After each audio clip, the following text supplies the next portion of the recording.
पालकमंत्री गणेश नाईक यांच्या हस्ते पालघरमध्ये नवीन आधार सेवा केंद्राचे उद्घाटन।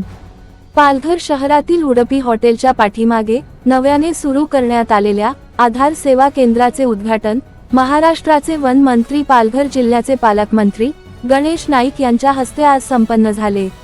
यावेळी पालघर लोकसभा मतदारसंघाचे खासदार डॉक्टर हेमंत सवरा, विक्रमगडचे आमदार हरीशचंद्र भोये, आमदार राजेंद्र गावित, पालघर जिल्हा परिषदेचे माजी अध्यक्ष प्रकाश निकम यांच्यासह विविध मान्यवर उपस्थित होते।